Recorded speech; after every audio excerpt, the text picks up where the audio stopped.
বাবাজি আমার কাছে প্রশ্ন করেছেন, নবীর নূর যখন বরিশন হইল তখন তার আকার ছিল কি এবং তখন তার আকৃতিটাই বা ছিল কি? এই একটা প্রশ্ন। আরেকটি প্রশ্ন, নূরকে যেই ভাণ্ডে রাখা হইল সেই ভাণ্ডের নাম কি? সেই ভাণ্ডটাকে আগে তৈরি নাকি আগে নূর সৃষ্টি? আগে ভাণ্ড সৃষ্টি নাকি আগে নূর সৃষ্টি? আমি জবাব করব, এখানে আগে আমার একটি গান হয়ে যাক। যেখানে প্রশ্ন সেখানে একটি গান।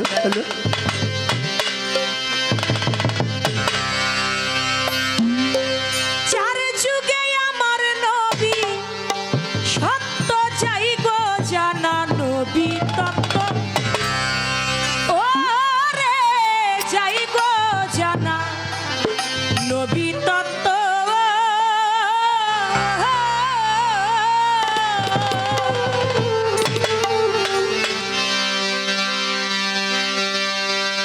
চার যুগে আমার নবী সত্য চাই গো জানা, নবী তত্ত্ব ও রে যাই গো জানা, নবী তত্ত্ব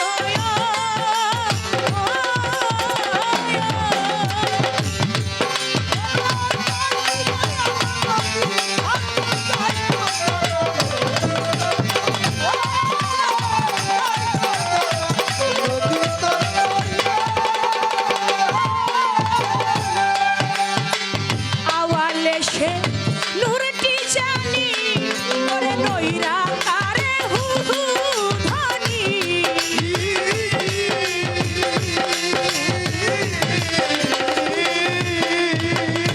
আওয়ালে সে নূরটি জানি নইরা কারে হু হু ধ্বনি,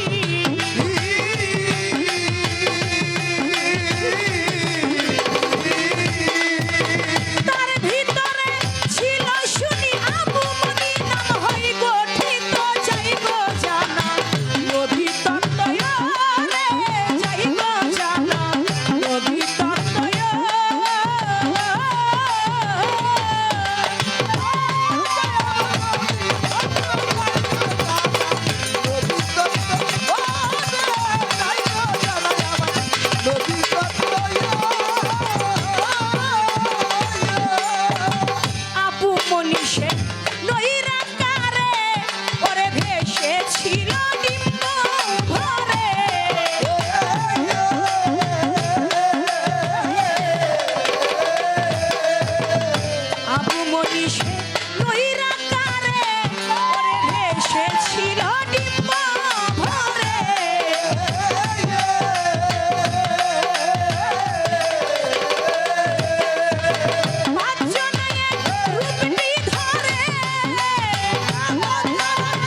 মনে হয় এই গান আপনারা কেউ শুনেন নাই, কারণ এই গানগুলি অনেক পুরানো গান। তো এই গান গাইতেন আমি যে ঘরের আমার দাদা সাধক চান মিয়া বয়াতি। এই গান গাইতেন আমাদের বৃহত্তর ফরিদপুরের সাধক দলিল উদ্দিন বয়াতি, সাধক হালিম মিয়া বয়াতি, আমার দাদা সাধক আইলাল মিয়া বয়াতি। অনেক পুরানো গান, মুন্সি বাছেরের গান। চার যুগে আমার নবী সত্য, যাই গো জানা নবী তত্ত্ব। আওয়ালে সে নূরটি জানি, নৈরাকারে হুহু ধ্বনি। তার ভিতরে ছিল শুনি, আবু মনি নাম হয় গঠিত, যাই গো জানা আমার নবী তত্ত্ব। আমার আল্লাহ পাক বলেন, আদম যখন কাদামাটি রূপে মিশ্রিত ছিল, তারও আগে আমার আল্লাহ নবী ছিল। আদমের সৃষ্টি হয় নাই, তারও 2000 বছর আগে আমার আল্লাহ নবী। শুধু নবী না, তিনি নবুয়ত প্রাপ্তই আল্লাহর নবী। সুবহানাল্লাহ। সেই নবীর নূরকে আমার আল্লাহ পাক সৃষ্টি করলো।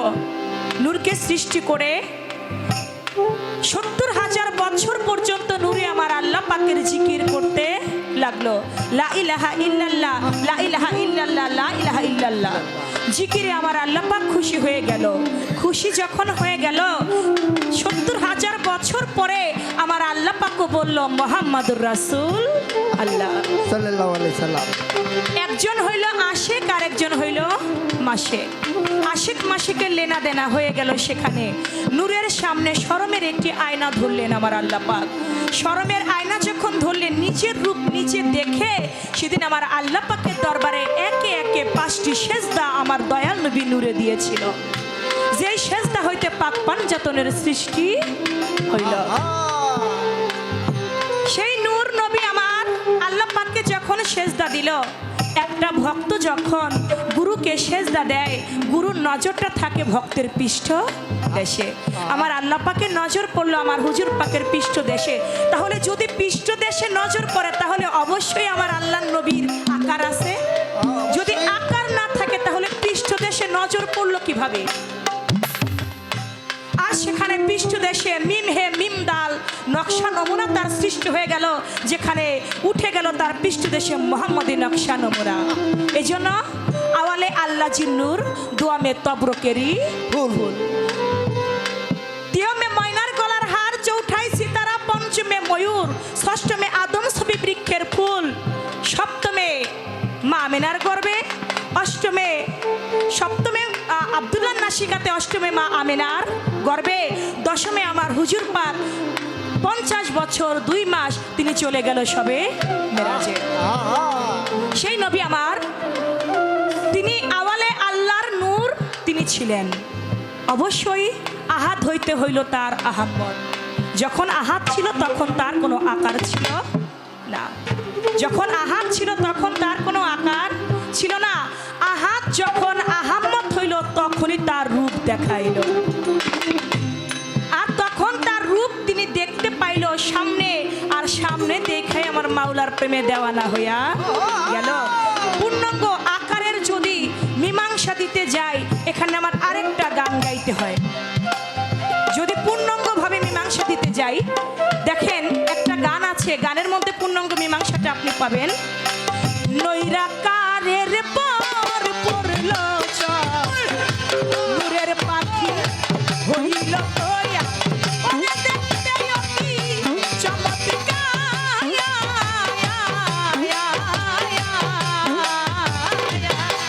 নৈরাকারের পর পড়ল চর, নূরের পাখি হইল ওয়া, দেখতে কেমন, ওরে দেখতে অতি চমৎকার।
নবীর নূর বহিষ্ণ হইল তখন তার আকার আকৃতি কি গানের মধ্যে পূর্ণাঙ্গ মীমাংসা হয়ে গেছে।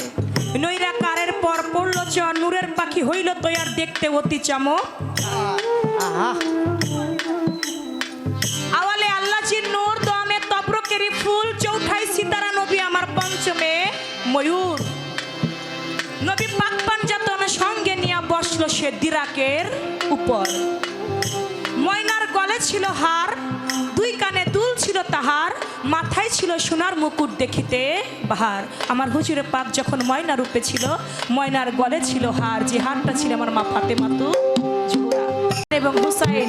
মাথায় ছিল সোনার মুকুট মাওলা আলী, তারে দেখতে অতি চমৎকার, তারে দেখতে যেমন ঝিকিমিকি রে, ও দেখতে সে বিদ্যুতের আকার।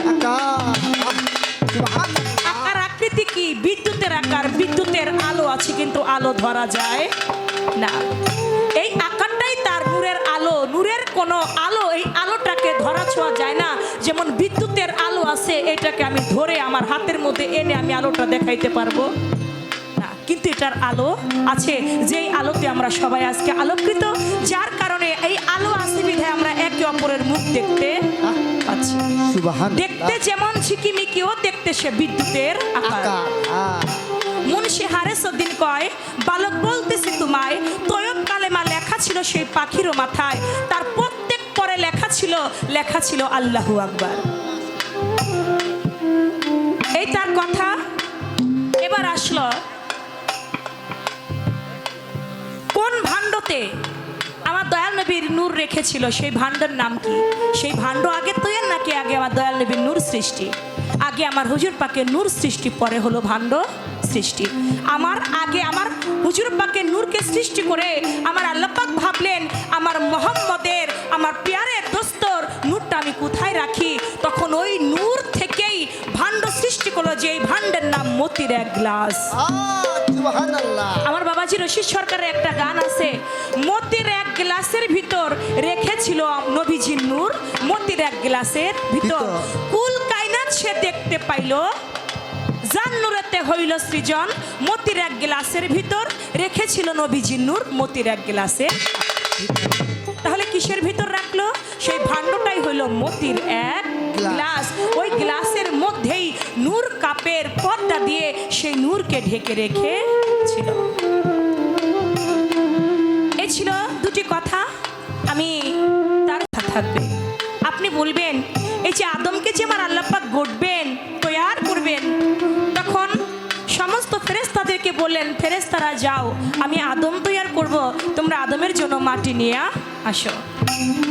একে একে ফেরেশতারা যায়, জিব্রাইল আমিন যায়, মাটিতে দুহাই দেয়, আল্লাহর দুহাই লাগে আমার থেকে তুমি মাটি নিও। মিকরাইল ফেরেশতা যায়, মাটিতে দুহাই দেয়, আল্লাহর দুহাই লাগে আমার থেকে তুমি মাটি নিও না। একে একে সব ফেরেশতারাই চলে যায়, কিন্তু আজরাইল আমিন তিনি যখন গেল, তিনি গিয়ে যখন মাটির বুকে হাত লাগাইল, মাটিতে দুহাই দিল আল্লাহর, মাটি আজরাইল বলে, তুমি যেই আল্লাহর দুহাই দিছো সেই আল্লাহই আমারে মাটি নিতে বলছে, এজন্য আমি মাটি নিয়েই যাব। কয় না, তুমি মাটি নিও না, কারণ আমি গর্ভবতী। মাটি কি বলল? তুমি মাটি নিও না, আমি গর্ভবতী। আপনি বলবেন মাটি যে গর্ভবতী হইল, মাটিকে গর্ভবতী করলো কি?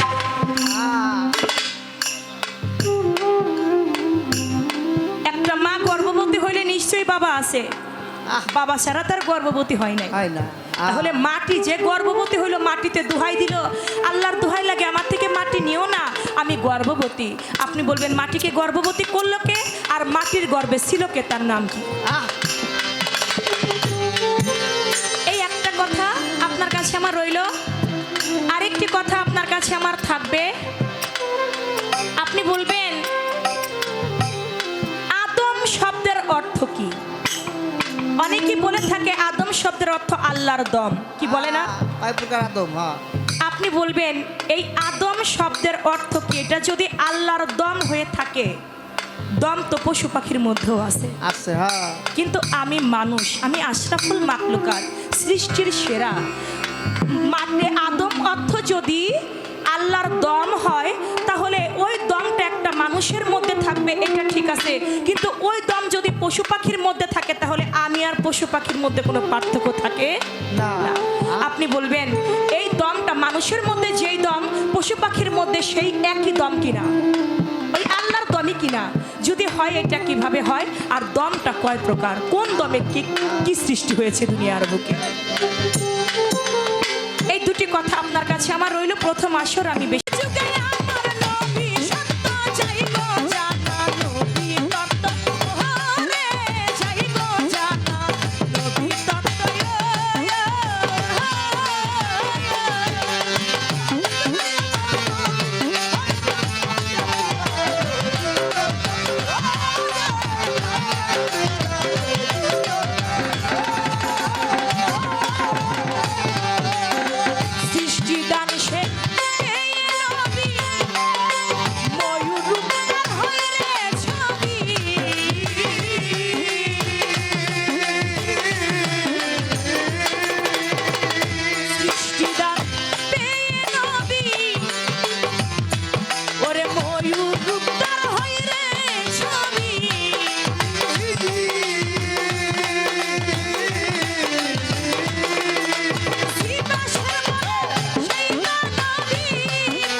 একটি গানের মধ্য দিয়ে প্রশ্নের জবাব শেষ করতে।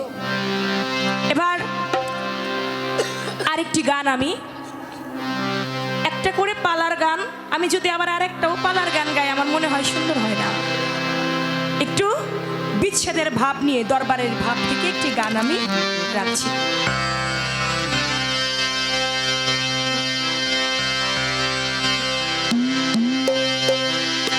যাই যাবে মোর চাঁদ কুহুলা, তাতেও ক্ষতি নাই রে।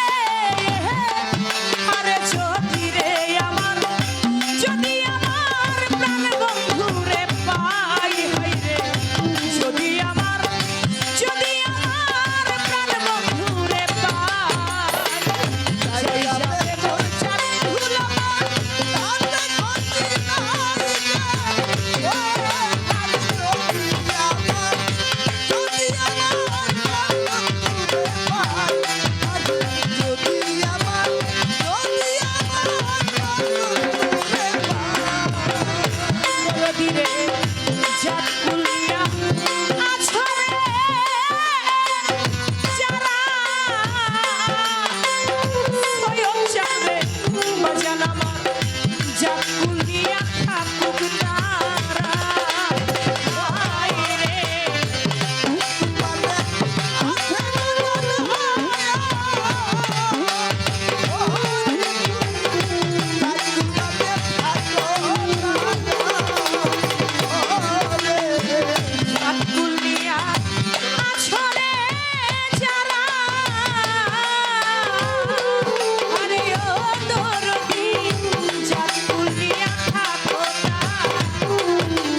যদি আমি আমার প্রাণ বন্ধুরে পাই, আমার হুজুর পাককে ভালোবাসতে হবে আমার নিজের থেকেও বেশি। শুধু তাই না, আমার যে স্ত্রী আছে তার থেকেও বেশি। শুধু তাই না, আমার যে সন্তান আছে আমার সন্তানের থেকেও বেশি। আমার যে সম্পদ আছে আমার সম্পদের থেকেও বেশি ভালোবাসতে হবে।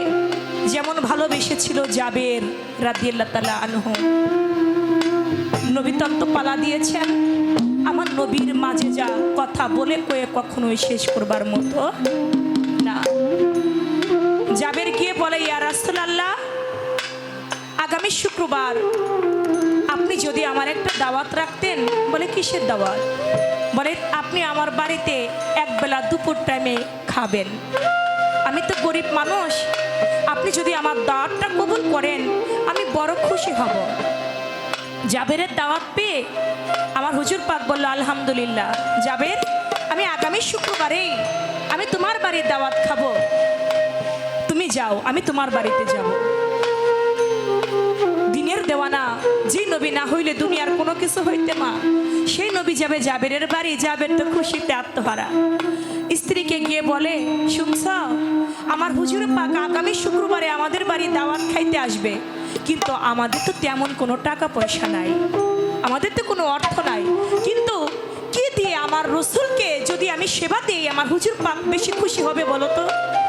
স্ত্রী বলে, স্বামী দেখেন, আমাদের তো তেমন কিছু নাই, তবে আমাদের দুইটা সন্তান, তারা যেই মাঠের মধ্যে একটা বকরি চড়ায়, ওই বকরিটা যদি আমার হুজুর পাকের সেবায় দিয়া দেই তাহলে বেশি ভালো হবে, আমার দয়াল নবী বেশি খুশি হবে। বলে, ঠিক আছে। বকরিটা মাঠে থেকে বাড়িতে এনে জবাই করেছে আমার দয়াল নবীকে সেবা দিবে বলে। জবাই করা যখন হয়ে গেছে, জাবেরের ছোট ছোট দুটি বাচ্চা ছেলে, ছোট ছেলেটা বড় ভাইয়ের কাছে এসে বলতেছে, ভাই আমাদের না একটা বকরি আছে, চলো ওইটা মাঠে নিয়ে যাবা না? কয়, ভাই বকরিটা তো এখন আর নাই। কয়, কেন? কয়, আজকে সকাল বেলায় যেই নবী না হইলে কোনো কিছু হইতো না, সেই নবীর জন্য বাবা ওইটা জবাই করে ফেলছে। কয়, ভাই কেমনে জবাই করছে? কয়, কেন তুমি জানো না কিভাবে জবাই করে? কয়, না। আমার একটু দেখাবা কিভাবে জবাই করেছে? বলে, হ্যাঁ দেখাবো। ঘরে থেকে যেই ছুরিটা দিয়ে জবাই করেছে সেই ছুরিটা ঘর থেকে দৌড়ে বড় ভাই নিয়ে আসছে। নিয়ে এসে ছোট ভাইকে বলে, ভাই তুই শো। ছোট ভাইকে শুয়াইছে।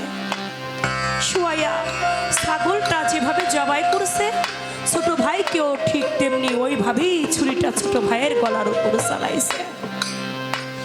যখন চালাইছে তখন বুঝে নাই যে ভাই মইরা গেছে।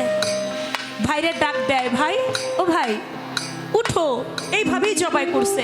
দেখে ভাইয়ের রক্তে পুরো শরীর লাল হয়ে গেছে, ভাই আর কথা বলে না। তখন তার বোঝা বাকি রইল না, আমার ভাই বোধহয় আর দুনিয়ার বুকে নাই রে। আমি মনে হয় আমার ভাইকে মেরে ফেলেছি। এদিকে জাবেরের স্ত্রী এসে বলে, বাবা তুমি কি করলা? তুমি যে ভাই হইয়া ভাইরে হত্যা করে ফেললা, এই কাজটা কেমনে করলা? এই কথা যখন বলছে আস্তে করে জাবেরের বড় সন্তানটা মায়ের ভয়ে দৌড় দিছে, যদি মায় কিছু কয় দৌড় দিছে। দৌড়াইয়া যাইতে যাইতে একটা পাহাড়ের একটু উঁচা জায়গার মধ্যে উঠেছে। ওইখানে উঠা আস্তে করে ওই জায়গা থেকে ঝাঁপ দিয়া বড় ছেলেটাও মারা গেল।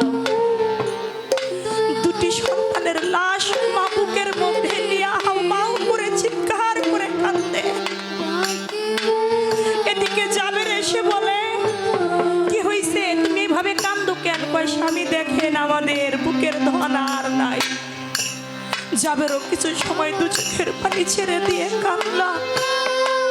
কান্দে বলে স্ত্রীকে, মাথার মধ্যে হাত দিয়া, দেখো তুমি যদি এখন সন্তানের শোকে কাঁদো, আমার হুজুর পাক আমার বাড়িতে এসে তিনি খাবে না, তিনি সেবা নিবে না, তিনি আমার বাড়ি থেকে চলে যাবে।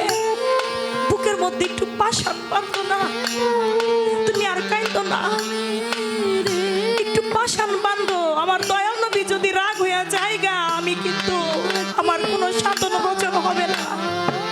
স্ত্রীকে বুঝাইল, স্ত্রী আর কান্দে না। স্ত্রী না কাইন্দা বুকে পাষাণ বেঁধে বসে রইছে। সন্তান দুইটাকে ঘরের মধ্যে খাটের নিচে মাচার নিচে রেখে দিয়েছে। এদিকে আমার দয়াল নবী আসছে, বাড়িতে আসবে। পথের মধ্যে আমার আল্লাহ কয়, দোস্ত তুমি তো জাবেরের বাড়ি যাবা, জাবের তো তোমাকে খাইতে দিবে, দাওয়াত করছে। দোস্ত আজকে যখন তুমি খাবা, তুমি জাবেরের দুইটা সন্তান আছে, তুমি কিন্তু তাদেরকে সঙ্গে না নিয়ে কিন্তু তুমি খাইও না। দোস্ত জাবেরের দুইটা সন্তান আছে, ওই দুইটা সন্তানের না নিয়ে কিন্তু তুমি খাইও না। বলে ঠিক আছে। আমার দয়াল নবী জাবেরের বাড়ি গেল, যাইয়া দেখে জাবেরের হাসি মুখ, জাবেরের স্ত্রীরও হাসি মুখ। আমার দয়াল নবীকে সুন্দর করে একটা জায়গার মধ্যে বসাইছে। বসানোর পরে দয়াল নবীকে সেবার জন্য খাবার সামনে দিয়েছে।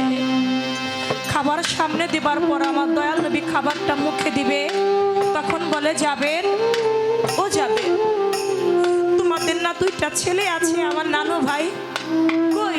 আমার দাদু ভাইদের নিয়ে আসো, আমি ওদেরকে সঙ্গে নিয়ে খাবো। এত সময় তো বুকের মধ্যে পাষাণ বেঁধেছিল। যখন কইছে তোমার না দুইটা সন্তান আছে, ওই সন্তান দুইটা কই? ওদের নিয়ে আসো, ওদেরকে সঙ্গে নিয়ে খাবো। আর মায়ের মন আর ঠিক রাখতে পারে না, একটা চিৎকার মেরে উঠছে।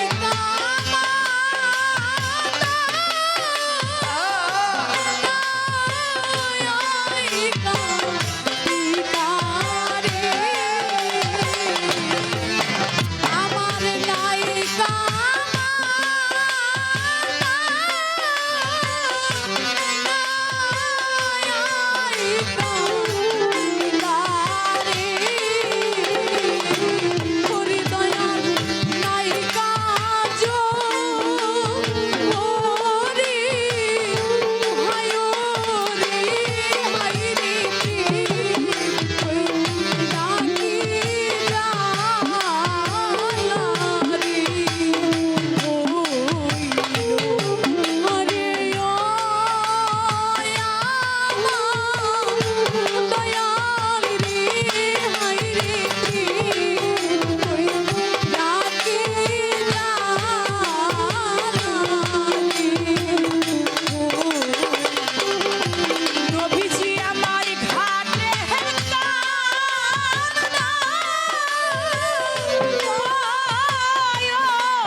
যাবে, তোমাদের না ছোট ছোট দুইটা সন্তান আছে, আমাকে খাইতে দিলে তাদের দিবা না?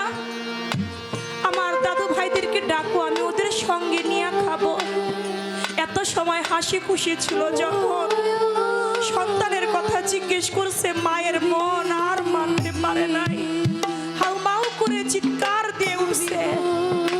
আমার দয়াল নবী কয় জাবেরের স্ত্রীকে, মা তুমি কাঁদো কেন, কি হয়েছে? কইয়া রাসূলুল্লাহ, আজকে সকাল বেলায় আমার দুটি সন্তান এমন এমন ভাবে মারা গেছে। বলে কোথায় আছে?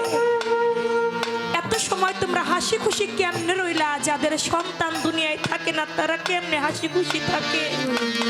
কইয়া রাসূলুল্লাহ, আমরা যদি কান্দি সন্তানের শোকে, আপনি যদি ভাবেন আপনার প্রতি আমাদের মহব্বত কম, আমরা বেশি আমাদের সন্তানকেই ভালোবাসি, সেজন্য আমি মা একটা ফুটাও চোখের পানি ফেলি নাই। বলে তোমার সন্তান কোথায় আছে? বলে এই তো ঘরের নিচে, আমি তাদেরকে চাদর দিয়ে ঢেকে রেখেছি। আমার দয়াল নবীজি তাদের কাছে গেলেন, গিয়ে একটু পানি উপর দিয়ে ছিটাই দিলেন, জাবেরের দুইটা সন্তান ভালো হইয়া গেল। উঠে আমার হুজুর পাকের সঙ্গে খানা খাইলো। যে খাসিটা জবাই করেছিল ওই খাসিটাও আমার হুজুরে পাক ভালো করে দিল, খাসিটাও জিন্দা হইয়া গেল। এজন্য বাবা, আমার হুজুর পাকের নবীর তত্ত্বের যেই মূল বিষয়গুলি, যিনি মানুষকেও জিন্দা করতে পেরেছে, খাসিকেও জিন্দা করতে পেরেছে, সেই নবীকে মানে নাই আবু জাহেল। আবু জাহেলের বংশধর আমাদের দুনিয়া থেকে যায় নাই, এখনো আছে। কেউ নবীকে মানে, কেউ নবীকে মানে না। বাবা, যারা মানে না তারা কখনোই পুরস্কৃত হবে না, তারা হবে তিরস্কার প্রাপ্ত। যেমন আবু জাহেল তিরস্কার প্রাপ্ত হয়ে দুনিয়ার বুকে আছে। এই জন্য তোমার যাই যাবে জাতগুলো